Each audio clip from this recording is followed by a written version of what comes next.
નમસ્કાર વિદ્યાર્થી મિત્રો, કેમ છો બધા?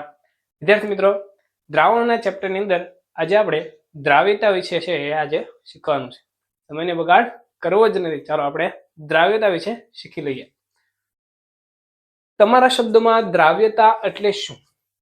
તમને મગજમાં શું વિચાર આવે છે કે ભાઈ દ્રાવ્યતા કોને કહેવાય? યાદ કરો, દ્રાવ્યતા એટલે કોઈ પણ પદાર્થ છે એને એની અંદર ઓગાળવું એને, અને એ ઓગળી જાય એટલે દ્રાવ્ય થઈ ગયું એમ કહીએ આપણે, બરાબર? તો જનરલી દ્રાવ્યતા એટલે કહેવાય કોને? તો એની સ્પેશિયલ ડેફિનેશન હોય, વ્યાખ્યા હોય. કઈ રીતે? તો કે ભાઈ તાપમાન તમારું અચળ હોય, બરાબર? જો તમને એની વ્યાખ્યા સમજાવું છું. અચળ તાપમાને દ્રાવકના ચોક્કસ જથ્થામાં, બરાબર, ધારો કે આપણે ખાંડ છે, બરાબર, એ ઓગાળવાની છે અને 1 લીટર દ્રાવણ છે. 1 લીટર દ્રાવણમાં હાલનું ઓરડાનું તાપમાન, બરાબર, ઓરડાના તાપમાન એટલે ભાઈ અચળ તાપમાન રાખ્યું. 1 લીટર દ્રાવણ એ કદે અલગ અચળ રાખ્યું, બરાબર. અચળ તાપમાને દ્રાવકના નિશ્ચિત જથ્થામાં મહત્તમ પદાર્થને ઓગાળી શકાય તેને તેની દ્રાવ્યતા કહે છે. વિદ્યાર્થી મિત્રો, ખ્યાલ આવે છે? દ્રાવ્યતા કોને કહેવાય? તો કે અચળ તાપમાને દ્રાવકના કોઈ ચોક્કસ જથ્થામાં તમે મહત્તમ પદાર્થ ઓગાળી શકો અને એ ઓગળી જાય એને એની શું કહેવાય? દ્રાવ્યતા વિદ્યાર્થી મિત્રો કહે છે. બીજી વાત કરીએ તો આ પદાર્થ કોઈ પણ ઘટકની અંદર દ્રાવ્ય થશે કે નહીં એ આપણને ખબર કેમ પડે? ધારો કે પાણી છે, પાણીની અંદર તમે ખાંડ નાખી તો દ્રાવ્ય થઈ ગઈ, પણ કેરોસીનમાં તમે ખાંડ નાખો તો દ્રાવ્ય નહીં થાય. એમ કેમ?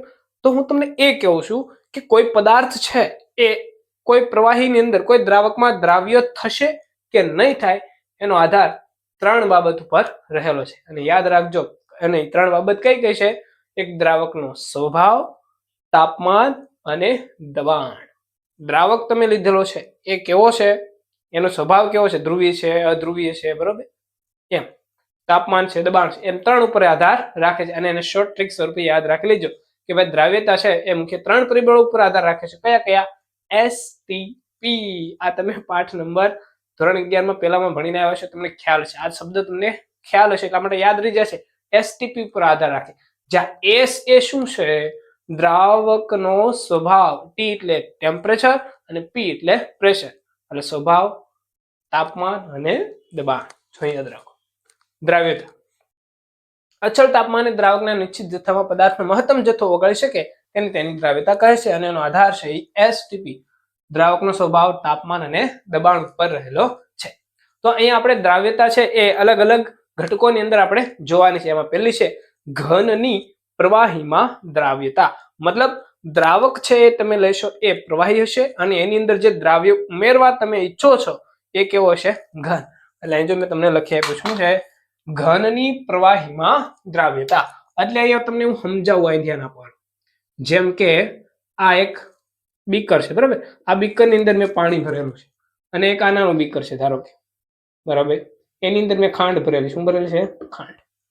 ખ્યાલ આવે છે? આની અંદર શું ભર્યું મેં? પાણી, એટલે કે પ્રવાહી. અને ખાંડ છે શું છે? ઘન છે, બરાબર. શું લીધું છે આપણે? ખાંડ. હવે આ ખાંડને આની અંદર નાખવામાં આવે છે ત્યારે એ દ્રાવ્ય થાય છે કે નહીં એ આપણે ટોપિક શીખવાનો છે. તો હવે તમને ખ્યાલ છે, ખાંડ છે, મીઠું છે, એ પાણીમાં નાખો તો એ ઓગળી જાય છે. ઓગળી જાય ને સંપૂર્ણપણે. બીજું એન્થ્રેસિન છે, નેપ્થેલિન છે, એ બેન્ઝીનમાં ઓગળી જાય છે. પરંતુ જ્યારે નેપ્થેલિનને પાણીમાં નાખવામાં આવે તો ઓગળતું નથી. એવી જ રીતે ખાંડ કે NaCl ને બેન્ઝીનમાં નાખવામાં આવે તો ઓગળતું નથી. આમ કેમ? એના પાછળનો એક વાત તમારે યાદ રાખવું પડે. અને શું યાદ રાખવું પડે? કે યાદ રાખવાનું કે સરખો સરખાને ઓગાળે. વળી આ છે શું? સરખો સરખો એટલે કે ભાઈ જો તમે લીધેલો દ્રાવક છે એ અને તમે જે દ્રાવ્ય ઉમેરો છો એ બંનેના સ્વભાવ જો સરખા હશે તો દ્રાવ્ય થશે. જેમ કે તમે જો દ્રાવક છે ધ્રુવીય લીધો હશે તો તમે ઉમેરવાનો જે ઘન પદાર્થ છે એ ધ્રુવીય હશે તો એની અંદર દ્રાવ્ય થઈ જશે. એટલે અહીં વાત કરો પાણી છે, પાણી એટલે H2O, આ H2O, બરોબર, એટલે આ H+ અને OH ધ્રુવ છે. એવી રીતે ખાંડ છે, મીઠું છે, NaCl ની વાત કરીએ આપણે, NaCl એ પણ કેવા છે? ધ્રુવો છે. જે આની અંદર નાખવા તો આ ધ્રુવીય છે અને NaCl એ પણ ધ્રુવીય છે. તો બંને ધ્રુવીય હોવાના કારણે એકબીજામાં મિશ્ર થઈ શકે છે. એવી જ રીતે વાત કરીએ આપણે એન્થ્રેસિન. એન્થ્રેસિન જે ઓર્ગેનિક પદાર્થ છે એની અંદર તમે એને હેમાં નાખો? બેન્ઝીન. બેન્ઝીનમાં તમે નાખો તો આ એન્થ્રેસિન આની અંદર દ્રાવ્ય થઈ જશે. આ પાણી છે એ ધ્રુવીય છે અને આ બેન્ઝીન છે એ કેવું છે? અધ્રુવીય. તો મતલબ આ એન્થ્રેસીન અધ્રુવીય, બેન્ઝીન એ અધ્રુવીય. તો આ અધ્રુવીય અધ્રુવીયમાં દ્રાવક થાય, ધ્રુવીય ધ્રુવીયમાં દ્રાવ્ય થાય. એનો મતલબ શું સમજી ગયા તમે? અહીંયા ખાંડ છે એ પાણીમાં દ્રાવ્ય થઈ, કારણ કે ખાંડ અને NaCl છે એ બંને ધ્રુવીય છે અને પાણી પણ કેવા છે? ધ્રુવીય છે. તો સરખો સરખાને વગાડ્યું, આ ધ્રુવીય આ ધ્રુવીય બંને ઓગળી ગયા. એવી રીતે એન્થ્રેસીન અને બેન્ઝીન છે બંને કેવા છે? અધ્રુવીય. તો સરખા સરખામાં ઓગળી જાય. ખ્યાલ આવશે વિદ્યાર્થી મિત્રો? એટલે ટૂંકમાં યાદ એટલું રાખો કે સરખો સરખાને ઓગાળજો. અહીંયા દ્રાવ્યતાનો આધાર કોની ઉપર રહ્યો? સમજો, અહીંયા તમે દ્રાવકનો સ્વભાવ જોયો. આ દ્રાવક છે ધ્રુવીય છે અને આ કેવો છે? અધ્રુવીય. એટલે આપણા ટોપિકમાં પેલો S છે એ ક્લિયર થઈ ગયો. ખબર પડે છે? S એટલે કે સ્વભાવ, દ્રાવકના સ્વભાવ પર આધાર રાખે છે. ઓકે, હવે આ અધ્રુવીય છે એને ધ્રુવીમાં દાખલ કરશો તો દ્રાવ્ય થશે? થશે નહીં થાય. એવી રીતે આ ધ્રુવીય અને અધ્રુવીમાં દ્રાવ્ય કરશો તો થશે? બોલો બોલો, નહીં થાય. બરાબર, ખ્યાલ આવે છે? ઓકે, ચાલો આગળ જોવો જી. હવે જેવો તમે આ ખાંડને આ પાણીની અંદર દાખલ કરો એટલે ખાંડ શું થશે? ઓગળવા મળશે. આ ખાંડને આ પાણીની અંદર દાખલ કરતા એ ઓગળવા મળે ને, એને ઓગળવાની જગ્યાએ કેમિસ્ટ્રી વાળા એને શું કહે ખબર? એને વિલયન થવું કે શું કહે? વિલયન થવું, દ્રવીકરણ થવું. ખ્યાલ આવે છે? ઓકે, તો અહીંયા ઓગળવાની ક્રિયાને શું કહેવાય? દ્રવીકરણ અથવા વિલયન. ઓકે, પછી જ્યારે તમે આ દ્રાવણની અંદર આ જે ઘનના અણુઓ છે એકબીજા સાથે અથડાઈને સીધા તળિયે બેસી જાય. અથડાઈને શું કરે? તળિયે બેસી જાય. એ તળિયે બેસવાની ક્રિયાને સ્ફટિકીકરણ કહેવાય. શું કહેવાય? સ્ફટિકીકરણ. પછી તમે ખાંડ ઉમેરતા જાઓ, એક સમય આવશે એમાં ખાંડ ઓગળતી બંધ થઈ જાય અને પાત્રમાં શું થઈ જાય? નીચે બેસવા મળે અને ત્યારે જે દ્રાવણ બને એને કહેવાય સંતૃપ્ત દ્રાવણ. કેવું કહેવાય? સંતૃપ્ત, ધરાઈ ગયેલું દ્રાવણ. ખ્યાલ આવશે વિદ્યાર્થી મિત્રો? એટલે કે ભાઈ આપેલા પ્રવાહીમાં વધારે પદાર્થ ઓગાળી ન શકાય એને કહેવાય સંતૃપ્ત દ્રાવણ. તો તમે આમાં પહેલો ટોપિક શીખી ગયા. શું? S એટલે કે ભાઈ સ્વભાવ ઉપર આધાર રાખે છે. હવે વાત કરીએ આપણે ટેમ્પરેચરની. હવે વાત કરીએ ટેમ્પરેચરમાં, તો એમાં આપણે બે પ્રક્રિયા ભણવાની છે. એક છે ઉષ્મા શોષક અને ઉષ્મા ક્ષેપક. તો વિદ્યાર્થી મિત્રો યાદ કરો, ઉષ્મા ક્ષેપક અને ઉષ્મા શોષક સંતુલનનો પાઠ તમે ભણ્યા હતા ત્યારે તમે શીખાતા. જો પ્રક્રિયા ઉષ્મા શોષક હોય તો તાપમાનનો વધારો ફાયદાકારક હતો અને જો ક્ષેપક હોય તો તાપમાનનો ઘટાડો ફાયદાકારક. અહીંયા વાત તમે એ સમજી ગયા કે જો પ્રક્રિયા ઉષ્મા શોષક હોય, તો તમે એમાં ટેમ્પરેચરને શું કરો? વધારો, તો દ્રાવ્યતા વધે. અને જો પ્રક્રિયા ઉષ્મા ક્ષેપક હોય તો તમે ટેમ્પરેચર વધારો એમ દ્રાવ્યતા શું થશે? ઘટે છે. તમને આ MCQ ની અંદર વિદ્યાર્થી મિત્રો પૂછી શકે છે. એટલે કે ઉષ્મા શોષક પ્રક્રિયામાં તાપમાન વધારતા દ્રાવ્યતા વધે છે. ઉષ્મા ક્ષેપક પ્રક્રિયા હોય તો એમાં તાપમાન વધારતા દ્રાવ્યતા ઘટે છે. તો તાપમાન ઉપર પણ આધાર રાખ્યો કે નહીં, કે આપેલો પદાર્થ દ્રાવ્ય થશે કે નહીં થાય, એ કોના ઉપર આધાર રાખ્યો? ટેમ્પરેચર ઉપર. એટલે આપણું બીજું પરિબળ પણ થઈ ગયું, ક્લિયર થઈ ગયું. અને હવે ત્રીજું પરિબળ છે પ્રેશર એટલે કે દબાણ. હવે તમે જ વિચાર કરો, આ ઘનને તમે પ્રવાહીમાં દ્રાવ્ય કરો અને એના ઉપર દબાણ આપો તો પ્રવાહી અને ઘન છે એ અદબનીય છે, એમાં એ દબાવી ન શકાય. માટે દબાણની કોઈ પણ અસર છે એ આ ઘનની પ્રવાહીમાં દ્રાવ્યતા પર કોઈ પણ પ્રકારની અસર થશે. ખ્યાલ આવે છે વિદ્યાર્થી મિત્રો? સમજાય છે? ઓકે વિદ્યાર્થી મિત્રો, તો આ હતી ઘનની પ્રવાહીમાં દ્રાવ્યતા. હવે આપણે શું કરીએ? વાયુની પ્રવાહીમાં દ્રાવ્યતા. આવું શીખ્યા? Very interesting. જો વિદ્યાર્થી મિત્રો બીજો ટોપિક, વાયુની પ્રવાહીમાં દ્રાવ્યતા. જો ધ્યાન આપો, પ્રવાહી લીધું છે, એ પ્રવાહીની અંદર આપણે શું દાખલ કરવાનું છે? વાયુ દાખલ કરવાનો છે.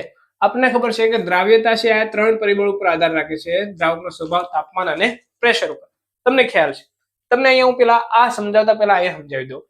આપણે સ્વભાવની વાત કરી. વાયુ વિદ્યાર્થી મિત્રો બે પ્રકારના હોય: કુદરતી વાયુ અને કૃત્રિમ વાયુ.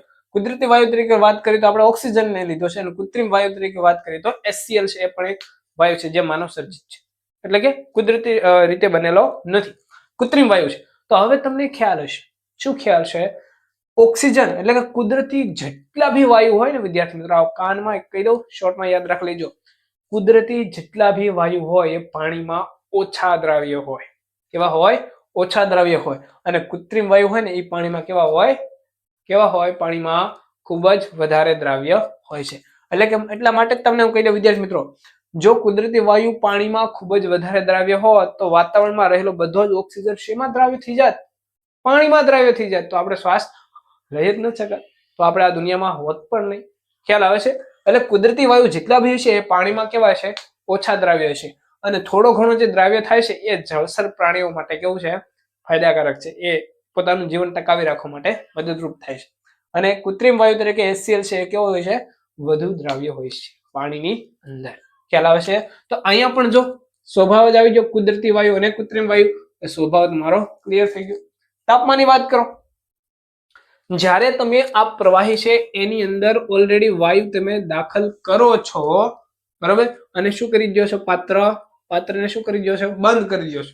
અને જેટલો વાયુ આમાં દ્રાવ્ય થયો છે, બરાબર, પ્રવાહીમાં, હવે તમે એ દ્રાવ્ય થયેલો વાયુ છે એની અંદર પાછું તમે શું કરો છો?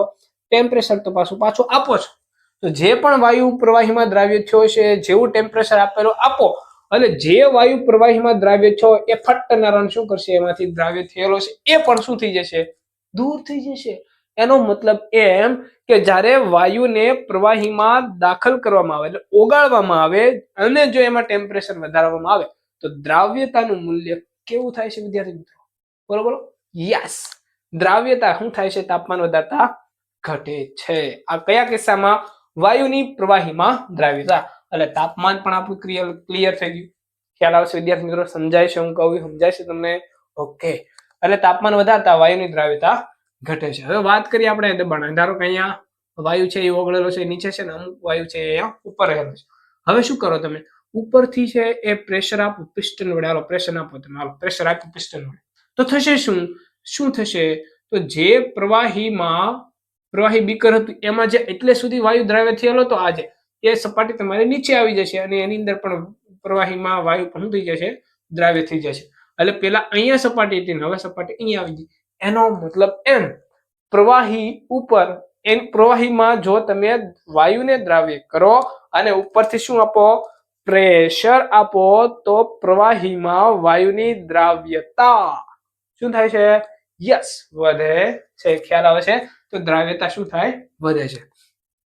હવે દબાણને અનુલક્ષીને પ્રવાહીમાં જ્યારે વાયુ દ્રાવ્ય કરવામાં આવે ત્યારે હેનરીનો નિયમ છે એ ખૂબ જ જરૂરી છે. વિદ્યાર્થી મિત્રો, હેનરીનો નિયમ છે આપણે શીખવો જ અને ખૂબ જ અગત્યનો છે, મોસ્ટ આઈએમપી પણ છે. 4 ગુણમાં પૂછાઈ શકે એવો છે. શીખીએ. ચાલો હેનરીનો નિયમ લખો અને તેની ઉપયોગિતા જણાવો. 4 ગુણનો પ્રશ્ન. હું તમને અહીંયા આકૃતિ દોરીને વ્યવસ્થિત સમજાવું, અહીં ધ્યાન આપજો વિદ્યાર્થી મિત્રો. ઓકે, ચાલો. આ ધારો કે શું છે? એક બીકર છે, એની અંદર શું ભરેલું છે? આપણે પ્રવાહી. એ પ્રવાહીમાં આપણે શું દાખલ કરવાનું છે વિદ્યાર્થી મિત્રો? શું દાખલ કરવાનું છે? આમાં શું ભર્યું છે મેં? વાયુ. રેડી? હવે વાયુને જ્યારે તમે પ્રવાહીમાં દ્રાવ્ય કરો છો અને પછી પાત્ર બંધ કરી દો છો, ત્યારે આ હેનરીએ નિયમ શું આપ્યો એ તમને સમજવા જેવો છે અને મસ્ત સમજવા જેવો છે. ચાલો સમજો. ઓકે. શું કીધું? કે ભાઈ અચળ તાપમાન કેવું રાખો? અચળ તાપમાને આ પ્રવાહીમાં વાયુની દ્રાવ્યતા, સમજાય છે? અચળ તાપમાને પ્રવાહીમાં વાયુની દ્રાવ્યતા પ્રવાહીની સપાટી ઉપર, આ સપાટી દેખાય, એ સપાટી ઉપર વાયુના, આજે એની ઉપર વાયુ રહેલો, અંદર થોડો ઓગળેલો હોય ને, એ સપાટી ઉપર રહેલા આ વાયુના આંશિક દબાણના સમપ્રમાણમાં હોય છે. ફરી શું કીધું? તો કે ભાઈ અચળ તાપમાને, શું કીધું મેં? અચળ તાપમાને પ્રવાહીમાં વાયુની દ્રાવ્યતા, સમજો વિદ્યાર્થી મિત્રો, અચળ તાપમાને પ્રવાહીમાં વાયુની દ્રાવ્યતા પ્રવાહીની સપાટી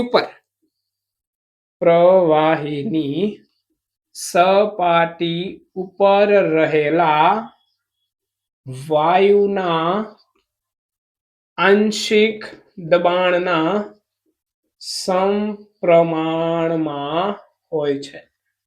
શું કીધું? સમજી લો, હજી એકવાર સમજી લો. પ્રવાહીમાં તાપમાન અચળ છે, બરાબર? અચળ તાપમાને પ્રવાહીમાં વાયુની દ્રાવ્યતા પ્રવાહીની સપાટી ઉપર રહેલા આ વાયુ છે એ વાયુના આંશિક દબાણના સમપ્રમાણમાં હોય છે. દ્રાવ્યતા ખ્યાલ આવે છે વિદ્યાર્થી મિત્રો? ઓકે, ચાલો. પ્રવાહીમાં ધારો કે આ વાયુ તમે ઓગાળો છે ને, એની દ્રાવ્યતા ધારો કે x મોલ છે, બરાબર. તો આપણે આ સમીકરણ ઉપર મૂકી શકીએ. શું મૂકી શકાય? તો કે ભાઈ પ્રવાહીની દ્રાવ્યતા, બરાબર, એના આંશિક દબાણના શું છે વિદ્યાર્થી મિત્રો? સમપ્રમાણમાં છે. દ્રાવ્યતાને આપણે x લીધો. હવે સમપ્રમાણતાની નિશાની કાઢીએ તો શું થાય? આપણે કોઈ અચળાંક મૂકવો પડે. તો અચળાંક મૂકીએ તો શું મૂકશું આપણે? kh into x. આ k અચળાંક છે, કોન્સ્ટન્ટ, અને h એટલે કોનો? હેનરીનો. હવે kh ને સૂત્રનો કરતા કરો તો શું થાય? તો કે p ના છેદમાં x. અને આના ઉપરથી તમને વિદ્યાર્થી મિત્રો ઘણા બધા MCQ પૂછી શકે. જો સમજી લો કઈ રીતે પૂછે. kh is equal to, જો અહીંયા ધ્યાન આપો, kh છે અને આ x એટલે દ્રાવ્યતા.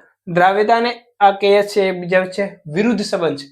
જો દ્રાવ્યતા એટલે કે ભાઈ તમે આની અંદર જે વાયુનું પ્રમાણ વધારો, જેમ જેમ દ્રાવ્યતા વધે એમ આ kh નું મૂલ્ય શું થશે? ઘટે. કેમ? એકબીજાના વિરુદ્ધમાં છે. યાદ રાખજો, જેમ જેમ દ્રાવ્યતા વધશે એમ હેનરીનો અચળાંકનું મૂલ્ય ઘટે છે, અને હેનરી અચળાંકનું મૂલ્ય વધે એમ દ્રાવ્યતા ઘટે છે. સમજી લેજો, એકબીજાના વ્યસ્ત છે. યાદ રહેશે. અને બીજું પ્રાયોગિક રીતે પ્રૂફ થયેલું છે કે શું? કે તાપમાન જેમ વધે ને, જેમ તાપમાન વધે એમ kh નું મૂલ્ય વધે, એટલે કે હેનરી અચળાંકનું મૂલ્ય વધે છે. તો સમજો, હમણાં આપણે કીધું જેમ તાપમાન વધે તેમ દ્રાવ્યતા શું થાય? ઘટે ને. તો જો તાપમાન વધારતા kh નું મૂલ્ય વધે તો દ્રાવ્યતા ઘટે છે. ખબર પડે છે? એકબીજાના વિરુદ્ધ છે. એટલે તાપમાન વધારવાથી જો kh નું મૂલ્ય વધતું હોય તો દ્રાવ્યતા શું થતી છે? ઘટતી છે. એટલે કે તાપમાન વધારતા દ્રાવ્યતા ઘટે અને kh વધે છે. આને અનુલક્ષીને વિદ્યાર્થી મિત્રો ઘણા બધા MCQ છે એ પૂછી શકે છે. આનો તમને ગ્રાફ પણ તમને અહીંયા આપેલો છે, જોજો તમારા ટેક્સ્ટબુકમાં. અહીંયા બાષ્પ દબાણ વિરુદ્ધ ટેમ્પરેચરનો આલેખ આપેલો છે. સોરી, kh નો મેબી એ જે આલેખ છે ને એ સીધી રેખા તમને મળે છે. કદાચ તમારા ટેક્સ્ટબુકમાં આ આલેખ હશે, છે ને? ઓકે. તો આ હેનરીનો નિયમ હતો વિદ્યાર્થી મિત્રો. વેરી ઇન્ટરેસ્ટિંગ છે, ખૂબ જ પૂછાય એવો ક્વેશ્ચન છે, અને આની અંદર MCQ ઘણા બધા પૂછી શકે છે. આજે એને હેનરીએ નિયમ આપ્યો હતો ને, એ જ સમયમાં ડાલ્ટન નામનો એક વૈજ્ઞાનિક હતો, એને પણ આ જ નિયમ આપ્યો હતો. ફક્ત ફેર શું હતો? જ્યાં આપણે અહીંયા પ્રવાહીમાં વાયુની દ્રાવ્યતા છે ને વિદ્યાર્થી મિત્રો, ઓકે, અચળ તાપમાને પ્રવાહી, અહીંયા લખજો, પ્રવાહી દ્રાવકમાં વાયુની દ્રાવ્યતા. હું કીધું? અચળ તાપમાને પ્રવાહી દ્રાવકમાં વાયુની દ્રાવ્યતા પ્રવાહીની સપાટી ઉપર રહેલા વાયુના આંશિક દબાણના સમપ્રમાણમાં હોય. ડાલ્ટને શું કીધું હતું? અચળ તાપમાને પ્રવાહી દ્રાવક છે ને લઈ લીધું એને દ્રાવણ, બાકી નિયમ કોપી. એટલે કે ભાઈ અચળ તાપમાને પ્રવાહી દ્રાવણમાં વાયુની દ્રાવ્યતા છે એ પ્રવાહી દ્રાવણમાં રહેલા વાયુના આંશિક દબાણના સમપ્રમાણમાં હોય છે, એવું ડાલ્ટનભાઈએ પણ કીધેલું હતું. ઓકે. તો આ છે એ હેનરીનો નિયમ હતો. અને હેનરીના નિયમના ઉપયોગો વિદ્યાર્થી મિત્રો ઘણા બધા છે, અને એ તમને કહી દે. ખાસ કરીને આપણે જે સોડા પીએ છીએ, તો સોડા બોટલની અંદર જ્યારે ઢાંકણું આપણે ખોલીએ તો એમાંથી જે પ્રવાહીમાં દ્રાવ્ય થયેલો વાયુ હોય એ પરપોટા સ્વરૂપે બહાર નીકળે છે. તો એ નિયમ છે, એટલે મતલબ કે એ જે સિદ્ધાંત છે એ કોના ઉપર આધારિત છે? આ હેનરીના નિયમને આધારે. એટલે કે સોડા વોટરની અંદર વપરાતો CO2 એ આ હેનરીના નિયમનો જ એક ઉપયોગ છે. બીજું, સ્કુબા ડાઈવર વિદ્યાર્થી મિત્રો, અમુક એવા સંયોજનો, અમુક એવા માણસો છે જે ઉપર પણ જાય છે અને નીચે પણ જાય છે. ઉપર જવા વાળો એટલે કે ભાઈ પર્વત ચડનારા, અને નીચે જવા વાળા એટલે કે ભાઈ પાણીમાં ડૂબકી લગાવનારા. તો પાણીમાં ડૂબકી લગાવનારા હોય એને કહેવાય સ્કુબા ડાઈવર. તો વિદ્યાર્થી મિત્રો, પહેલાના સમયમાં સ્કુબા ડાઈવર છે એ પાણીની અંદર જતા ત્યારે ઓક્સિજનનો બાટલો લઈ જતા. પહેલાના સમયમાં બોટલ લઈ જતા ત્યારે એની અંદર હવાનું આખું મિશ્રણ છે એ લઈ જતા. તમને બધાને ખબર છે હવાની અંદર નાઇટ્રોજન છે એ 76% છે ને, ઓક્સિજન 21% છે, તમને ખ્યાલ છે. તો જેમ જેમ એ મરજીવા નીચે જાય એમ દબાણનું મૂલ્ય ઘટે. દબાણનું મૂલ્ય ઘટે એટલે દ્રાવ્યતા ઘટે, સ્વાભાવિક છે. એટલે નાઇટ્રોજન છે, ઓક્સિજન છે એ મનુષ્યના રક્ત હોય, જે નસ હોય એની અંદર દ્રાવ્ય થઈ જાય. અને જ્યારે મરજીવો ઉપરની સપાટી ઉપર આવે એટલે દબાણ છે એ શું થાય? વધે. દબાણ વધે એટલે દ્રાવ્યતા વધવાની છે. એટલે જે પેલો દ્રાવ્ય થયેલો નાઇટ્રોજન હતો ને, એ નાઇટ્રોજન જ્યારે એમાંથી બહાર નીકળશે એટલે ત્યારે એમાંથી બબલ્સ ઉત્પન્ન કરે. એના કારણે મનુષ્યને પીડા થવી, દુખાવો થવો, એના કારણે મનુષ્યનું જીવ છે જોખમમાં પણ મુકાઈ શકે છે. માટે હાલમાં એ જે નાઇટ્રોજન છે એ પરપોટા ઉત્પન્ન ન કરે એના માટે નિષ્ક્રિય વાયુ એની અંદર ભરી અને ટાંકીનો ઉપયોગ કરવામાં આવે છે, જેની અંદર 3 પ્રકારનો રેશિયો છે તમારે યાદ રાખવાનો છે. કઈ રીતે? તો યાદ રાખો, એની અંદર 3 ઘટકો લીધેલા છે. કયા કયા? એક હિલિયમ છે, ઓક્સિજન છે અને નાઇટ્રોજન છે. તો હિલિયમ છે વિદ્યાર્થી મિત્રો 11.7% છે, ઓક્સિજન છે એ 32.2% છે, અને નાઇટ્રોજન છે 56.1% જેટલો છે. તો આ ટકાવારી વિદ્યાર્થી મિત્રો તમારે યાદ રાખવાની, તમને એમસીક્યુ ની અંદર પૂછી શકે છે. એટલે આ સ્કુબા ડાઈવર છે આ ઓક્સિજન વાયુનો આ રીતે ઓક્સિજન, હિલિયમ અને નાઇટ્રોજનનું પ્રમાણ કેટલું લઈ જાય છે એ તમારે પૂછી શકે છે એમસીક્યુ માં. બીજું, જે પર્વત ચડનારા હોય બરોબર, તો ઉપર જાય એમ પણ દબાણનું મૂલ્ય ઘટે છે. એટલે પરિણામે થાય શું, દબાણનું મૂલ્ય ઘટે એટલે ઉપર જવામાં શ્વાસ લેવામાં શું થાય વિદ્યાર્થી મિત્રો, તકલીફ પડે. એના કારણે જે વ્યક્તિ ઉપર જનારો હોય એના વિચારવાની શક્તિ છે એ ઘટે છે, જેને એનોક્સિયા એવી બીમારી કહેવાય. એનું નામ શું આપવામાં આવે છે, એનોક્સિયા. શું કરે એ સ્પષ્ટપણે વિચારી ન શકે, ચિંતામાં અમુક જાય ગભરામણ થવા માંડે, એવા લક્ષણો છે થવા માંડે, જે પણ આ હેનરીના એક નિયમને આભારી છે. તો વિદ્યાર્થી મિત્રો આ લેક્ચરમાં આપણે દ્રાવ્યતા શીખી, ઘનની પ્રવાહીમાં દ્રાવ્યતા અને વાયુની પ્રવાહીમાં દ્રાવ્યતા અને હેનરીનો નિયમ છે આપણે શીખી ગયા છીએ. વિદ્યાર્થી મિત્રો આજના લેક્ચરમાં બસ એટલું જ રાખીએ. અન્ય લેક્ચરમાં વધુ માહિતી છે આપણે આ ચેપ્ટરની ભણતા રહીશું અને શીખતા રહીશું. તો ત્યાં સુધી આ વિડીયોને તમારા મિત્રો સુધી શેર કરી દેજો, જેથી કરીને એ પણ આ વિડીયો જોઈ શકે. અને ત્યાં સુધી આપણે રાખી દઈએ. આવજો, બાય બાય.